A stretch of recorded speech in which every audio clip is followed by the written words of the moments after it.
आज chemistry subject में है ना, सभी को जोहार।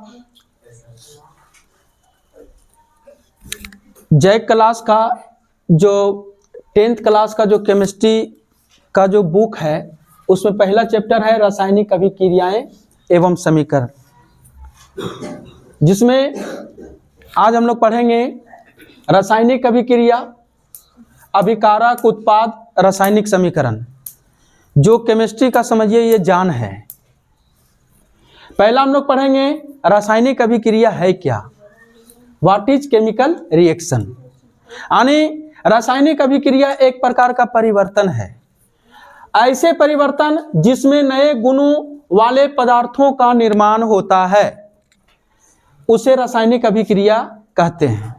यानी ऐसे परिवर्तन जिसमें नए गुण वाले पदार्थ का निर्माण होता है। आप समझ लीजिए, जैसे दूध है, दूध को अगर हम दही में परिवर्तित कर दें तो नया पदार्थ बन गया, वो नया गुण वाले पदार्थ। पहले दूध मीठा था और जब दही बनाए तो क्या हो गया, खट्टा हो गया, तो नया पदार्थ बन गया कि नहीं।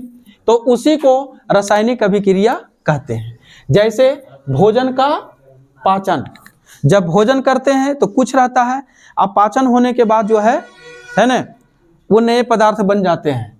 श्वसन है ना, श्वसन, लोहे पर जंग लगना, लोहे पर जंग लगना, लोहे अब देखते हैं जब उसमें जंग लग जाता है तो वो नया पदार्थ बन गया, फिर उसे पुनः हम लोहे में नहीं बना सकते हैं, लोहे में वापस परिवर्तित नहीं कर सकते हैं।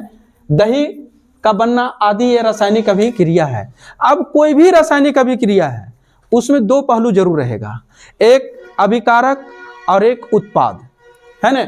अभिकारक क्या है? रासायनिक अभिक्रिया में भाग लेने वाले पदार्थ को अभिकारक कहते हैं। यानी वैसे पदार्थ जो रासायनिक अभिक्रिया में भाग लेते हैं उसे क्या कहते हैं, अभिकारक कहते हैं। और उत्पाद किसे कहते हैं, है ना, रासायनिक अभिक्रिया में बने नए पदार्थ को उत्पाद कहते हैं। एक उदाहरण बता रहे हैं, जैसे आप देखिए यहाँ पर ये हो गया सोडियम, ठीक है, और ये हो गया क्लोरीन, ठीक है। जब दोनों अभिक्रिया करेगा तो क्या बनेगा, सोडियम क्लोराइड बनता है, देखिए, है ना। तो इसमें अभिक्रिया में भाग लेने वाला पदार्थ कौन है, सोडियम और क्लोरीन। तो ये हो गया आपका क्या चीज, अभिकारक।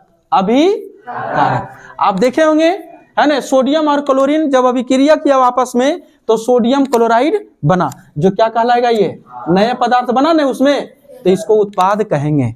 कोई दिक्कत? चलो यहां पर देखो, यहां भी दिया एक उदाहरण, Zn+H2SO4। तो रासायनिक अभिक्रिया में भाग लेने वाले पदार्थ कौन है, जिंक और, है ना, हाइड्रोजन सल्फेट, जिसको सल्फ्यूरिक अम्ल बोलते हैं। अभिक्रिया के फलस्वरूप बना, है ना, बने नए पदार्थ कौन हो गया, जिंक सल्फेट। जिंक सल्फेट और हाइड्रोजन गैस निकला। तो यहां पर देखो अभिक्रिया में भाग लेने वाला पदार्थ, है ना, जिंक और क्या है ना, सल्फ्यूरिक अम्ल है, जो अभिकारक कहलाएगा। अब बने नए पदार्थ कौन है, जिंक सल्फेट और हाइड्रोजन, जो क्या कहलाएगा, उत्पाद कहलाएगा। अब हम लोग पढ़ेंगे रासायनिक समीकरण के बारे में।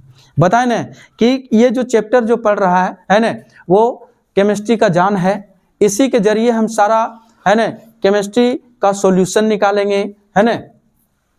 रासायनिक समीकरण है क्या?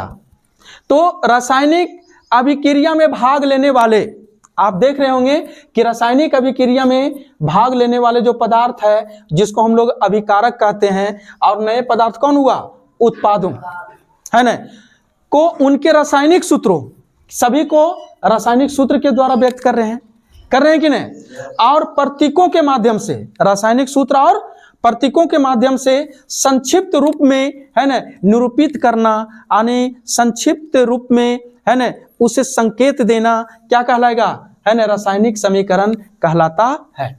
आप यहां पर देखिए, ठीक है, जिंक है और क्या है, सल्फ्यूरिक अम्ल है। ये हो गया अभिकारक, ये हो गया उत्पाद, ठीक है। अभिकारकों, उत्पादों को, है ना, रासायनिक सूत्र, और सभी को रासायनिक सूत्र में व्यक्त किए हैं, और सभी को एक प्रतीक दिया गया है ना। इसी का संक्षिप्त रूप क्या कहेंगे, ये रासायनिक समीकरण कहलाएगा। ये आप देख रहे हैं रासायनिक समीकरण कहलाता है।